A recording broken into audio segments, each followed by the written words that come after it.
When I was 16, I wanted to do pageants, but I didn't think I had the talent or the looks for it. And now, since I'm 27, I do want to do pageants because it looks a lot of fun and it could build your confidence up. Being in pageants, there wasn't anybody that looked like me. I originally started competing as a teenager in Wisconsin, so finding a Chinese American that competed was highly unusual. But when I saw Crystal Lee be first runner-up for Miss America, it really inspired a sense of hope within inside myself. And it assured me that as a Chinese American, I too could hold a position in leadership, hopefully as Miss California, Miss America. And it really set the precedent for my competition goals. She's such a good role model, and I love following her journey to Miss America and after Miss California. What would you say to someone who thinks pageants are really superficial competitions? If someone came up to me and told me that pageants are superficial, I would want to take their hand, sit down with them, and tell them my journey in pageantry, especially in the Miss America organization, which is a scholarship competition.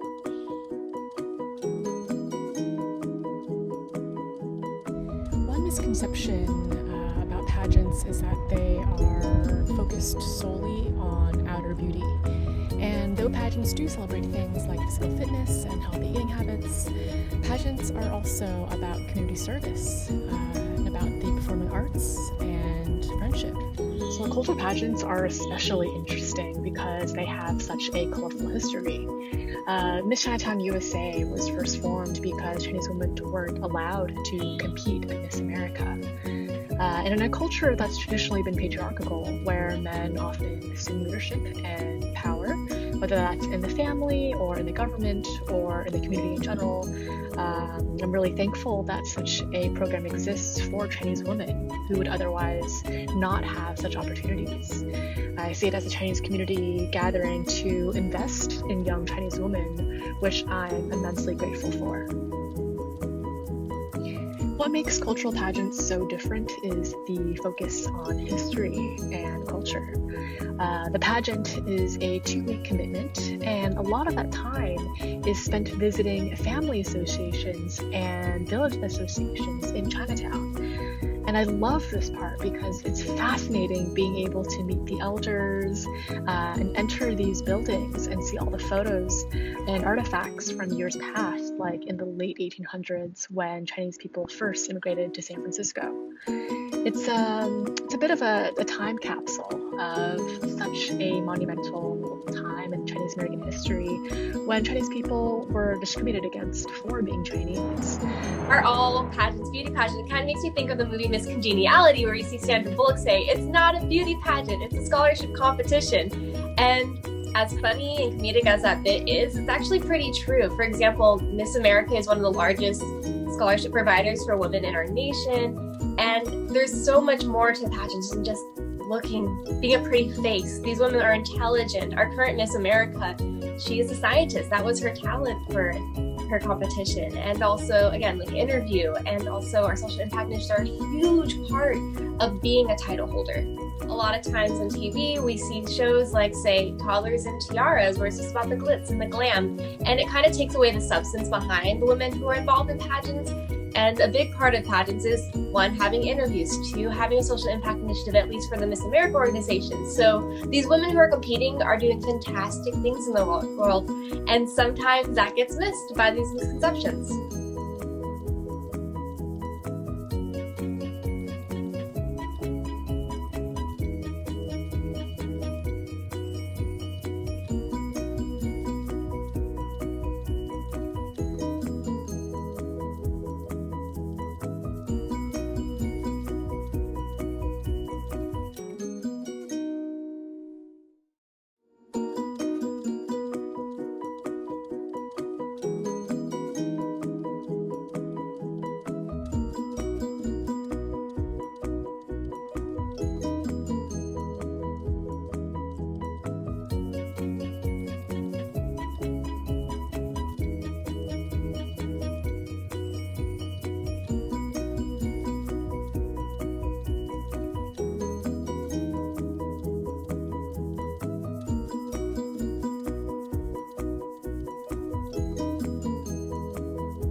Hey, yo, y'all can't stand So right here I am. It's a Thursday afternoon, and I just finished my vegan noodles with my vegan smoothie, sitting in a vegan sweatshirt. Yeah. And I feel like buying clothes. So I type in jeans cheap because I have a job and it's minimum wage, but I don't treat it as such. And so I spend as such. It would be hypocritical for us to do that. And so we are going to type in sustainable jeans because we want to be ethical, right? We don't want to be hypocritical. I spread around a little too... Yeah, that's the price. I spread around a little too much that, F this, F the fashion industry.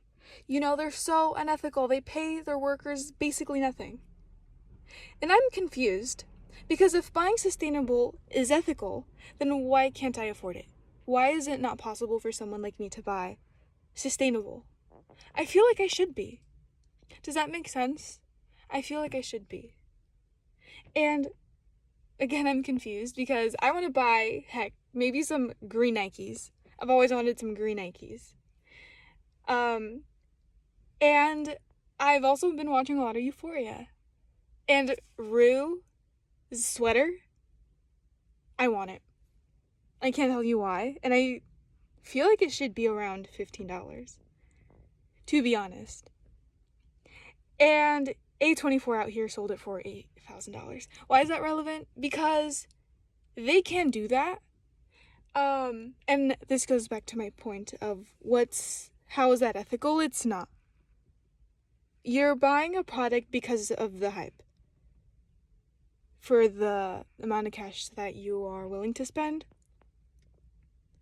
So, to tie it all together, my point is that I want all these things, and people can afford to buy them expensively, made ethically or not.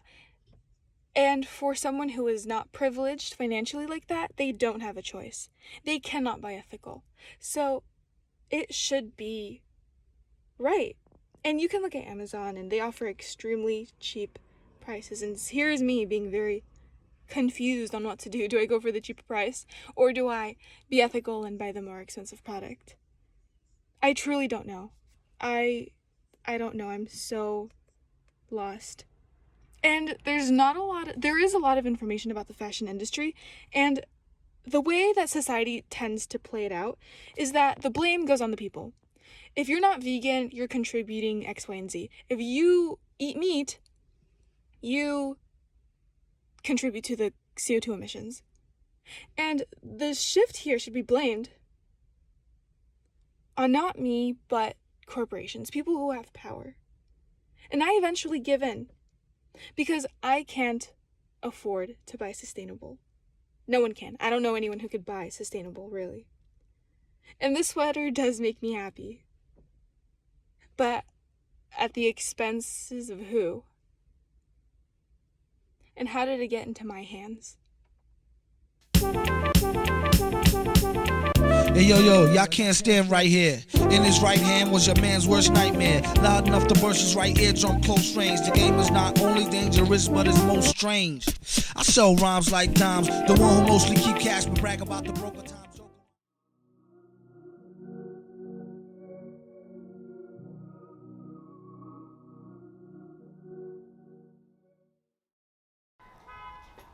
And then you can do these push-ups too where they're hella low. I'm gonna show you. Well, are you trying to do the other thing first? Yeah. Again? Yeah, that again? Yeah. I just want to get a better shot of you first getting up. Also, when you get to the point where you're like at a 90-degree angle, can you hold it for a little bit? Where you mean like when I'm like holding like this? And when you're upside down, can you let go of the thing and just levitate for a little bit? At a 90-degree angle, I need you to like... Where I'm hanging, my arms are hanging, I'm like this. Your arms are hanging, yes, and you're like sitting... That shit is hard, bro. I got you, as long as you can. This way I don't understand. I It's like, let me take my shoes off, that's what I'm saying. It's Okay, better. yeah, you can take your shoes off. It's way lighter. Yeah, no, it's good. If I step in this shit, then it is what it is. I'm a shithead anyway. Alright, you ready? Yeah, I'm ready. As possible because it's really clean, bro. Yeah. Can you levitate a little bit?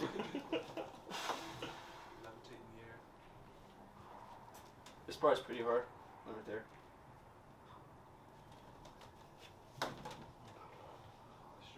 crazy, bro. Oh my god. The strength is. I look good in the arms. Yeah. Oh my god. The strength is. Oh my god. Oh my god. Oh my god. Oh my god. Oh my god. Oh my god. That's how you do this. Oh my The god. forms. Oh my god. Giving out. What? Yeah. Probably do that probably like Jeez, that was 8 to 9 rounds. Yeah. Jesus. Pretty tiring. Not fun. Jeez, But that was it is what it is. It is what it is. My name is Abdallah Magoo.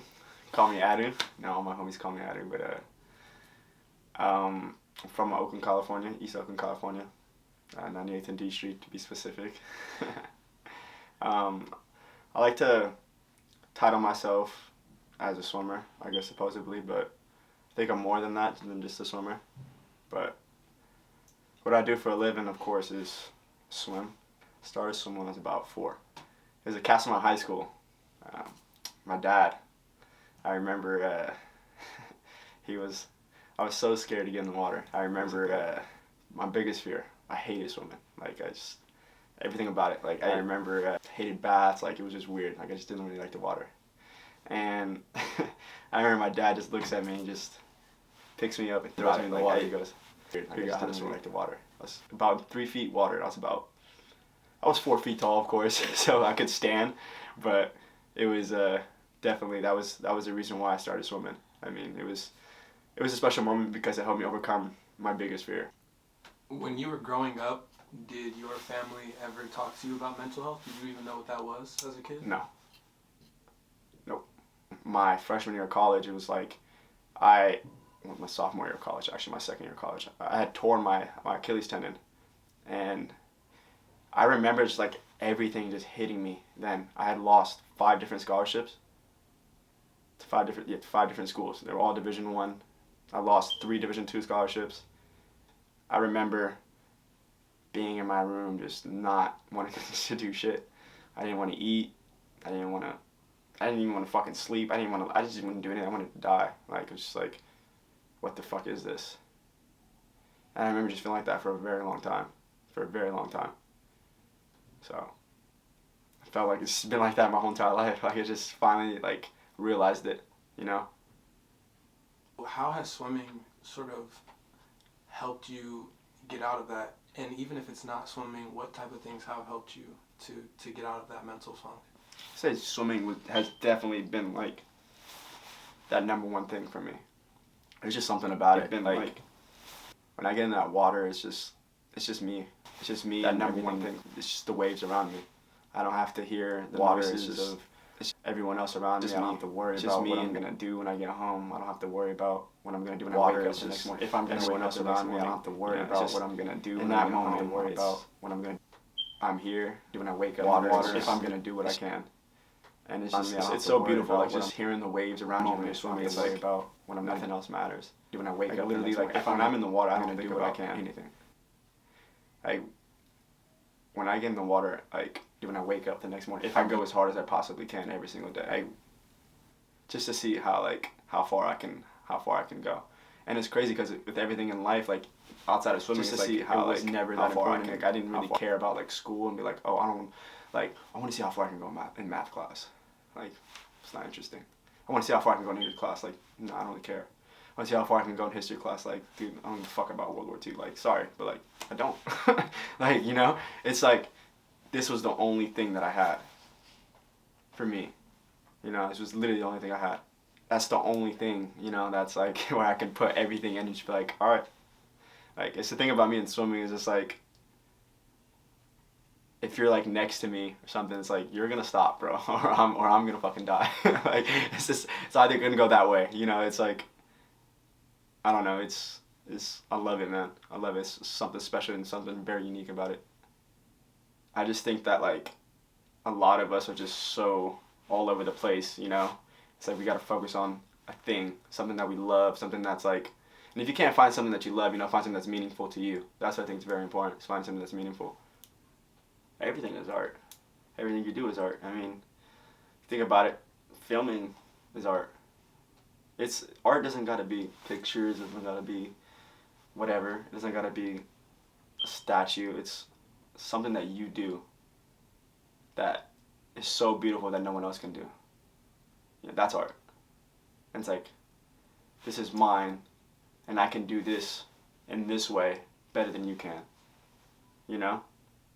I feel like not everything is in art, it's just about, you know, like I said, pictures and stuff like that. You know, I feel like that's what, even the stuff you do when you wake up in the morning, pictures, you know, everything like that, you know, your teeth in the morning, you know, your whole life is art, you know? Pictures and stuff like that, you know, is art. At the end of the day, you know, you're just painting your picture, you're painting your portrait, you know? Trying to finish that out and see how, and you know, even then, you know, art takes a long time to develop, right? It's not something that's 30 seconds, you know, oh, boom. You know, if you spend hours and hours on develop, right? Beautiful. It's not if you spend years and years on it, it's gonna look beautiful and see how, and you know, so that's what. If you spend hours and hours on it, of course, it's gonna look beautiful. Much more than just and see how small things. You know, it's everything. I appreciate you. Got you, bro. Of course.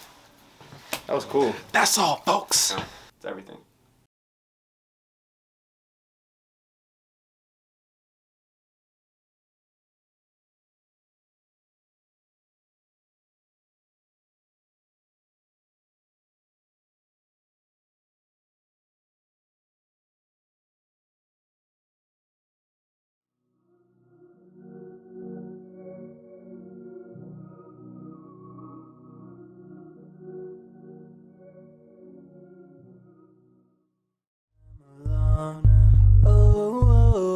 Estoy solo, estoy solo.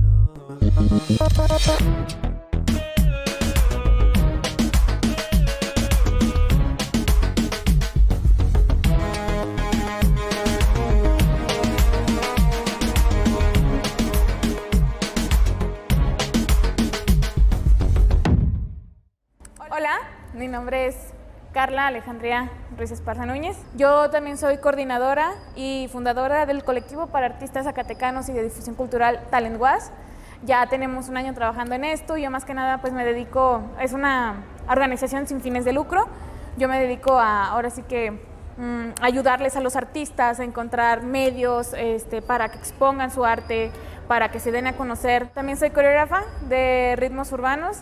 Quiero decir, a veces como que me da un poquito de miedo hablar de esta parte de que soy coreógrafa, porque creo que todo mi conocimiento ha sido meramente empírico. Siempre me gustó el baile, aunque tratase yo de buscar lugares donde se me formara profesionalmente, nunca pude costeármelo. Y aparte, cuando era más joven, a mi papá nunca le gustó que yo hiciera algo lúdico. Entonces era como nada de deporte, nada de baile, nada de arte.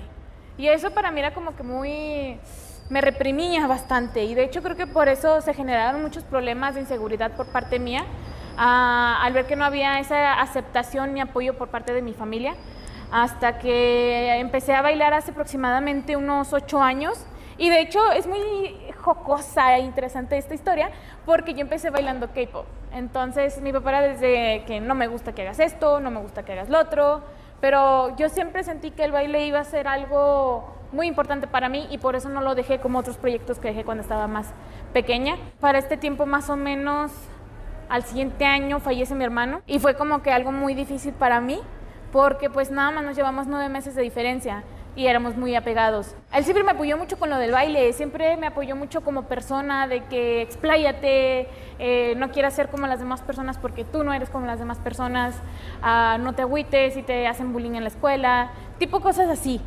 Entonces para mí, cuando él se fue, como que una parte de mí, lo único bueno que había en mi familia, lo único bueno que me hacía regresar a casa, se había ido, ¿no? Entonces llegó un punto en el que tuve que sentarme, porque no había agarrado la onda de lo que había pasado. No procesaba yo el hecho de que yo ya no iba a ver a esa persona que había visto durante 17 años de mi vida. Entonces dije, ¿qué es lo que tengo que hacer? Aquí es donde tuve que tomar una decisión muy fuerte en mi vida, de decir, o continúo haciendo lo que quiero, como puedo, con las cosas que tengo, o de plano me dejo caer y me voy junto con mi hermano. O sea, porque yo no quería vivir una vida sin mi hermano. Entonces lo medité bastante durante muchos días y dije, bueno, vamos a hacer esto. Vamos a tratar de vivir de la manera que podamos y tratar de poder hacer las cosas que él ya no tuvo oportunidad de hacer.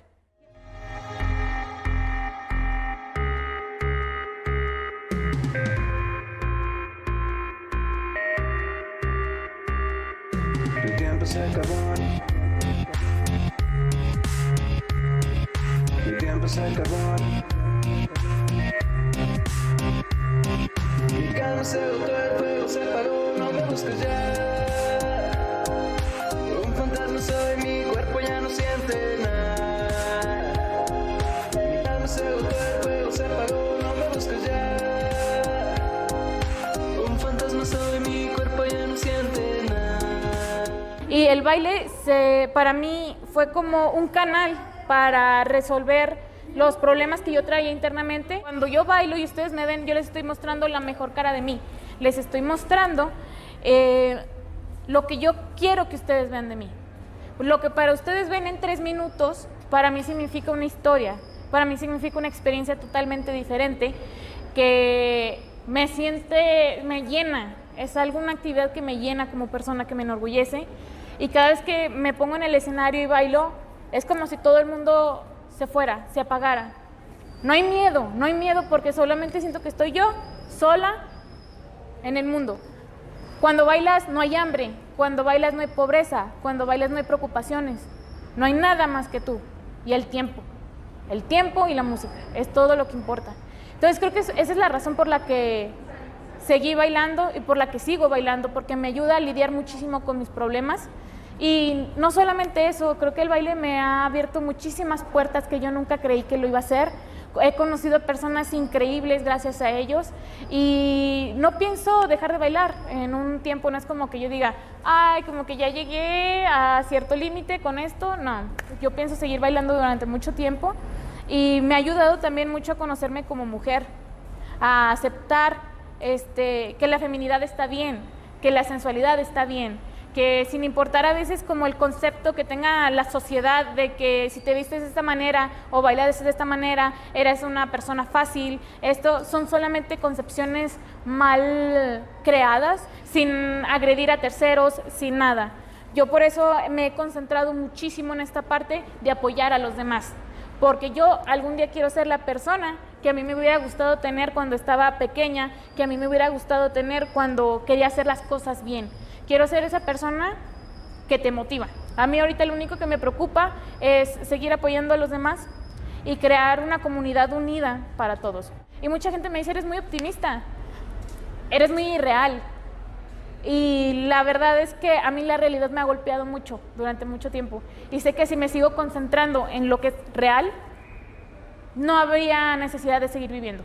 Entonces necesito pensar positivo, necesito pensar que puedo hacer un cambio.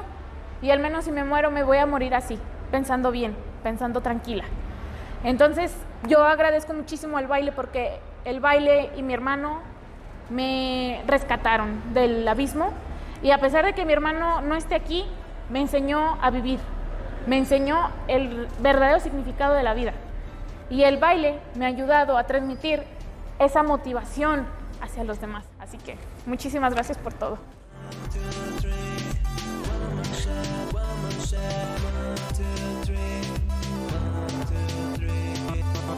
Son las 3 de la mañana.